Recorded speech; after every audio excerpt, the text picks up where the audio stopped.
Hey, it's Szabo. Happy Mental Health Awareness Week, Day Without Stigma, National Depression Screening Day, whatever you want to celebrate. I wanted to do a different blog or vlog this week to talk about some tips for mental health advocates. I see so many people burning out, getting run down, doing so much for other people, they're not taking care of themselves.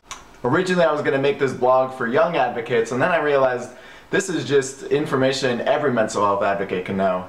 I know I might seem young to be giving tips on mental health advocacy, but believe it or not, I've been doing this for 19 years.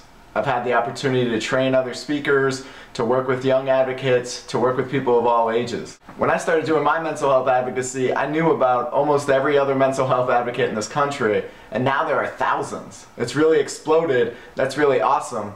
I just wanted to come up with some tips people to keep in mind so they can take care of themselves as they do this work. The first tip is to remember the advocates that came before you.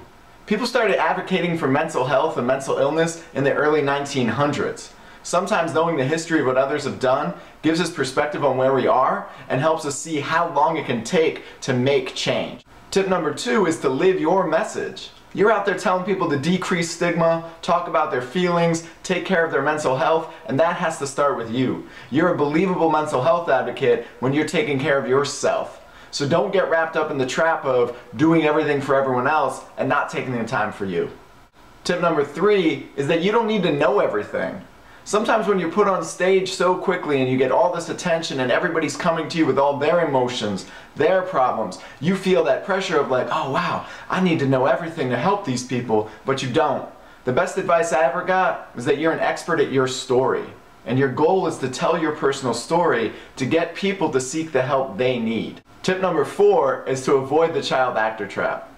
I fell into mental health advocacy when I was 17. I didn't have any other job opportunities. So in some ways, being a mental health advocate just defined my life. I was the guy who talked about mental health. I was the guy who talked about his emotions. I didn't have an identity outside of that. And I went through a lot of growing pains. I see a lot of advocates of all ages fall into this mental health advocacy is my identity. That's who I am. And because of that, that identity wears them down where they start doing things like Lilo or other child actors who had some growing pains. So try to avoid that. Don't make mental health advocacy your sole identity. Tip number 5 is you are not alone.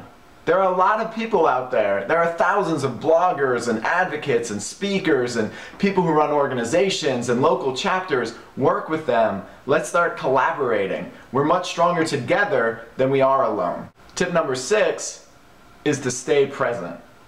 Sometimes because these emotions can be so difficult, you talk about your own feelings, people come to you with all their feelings, it's really easy to start going through the motions. You go through the motions to protect yourself when you're advocating for mental health, and then you start going through the motions in all these other areas of your life, where now you're going through the motions with your friends, your family, you're just hitting autoplay when you want to talk about your story because you've told it so many times.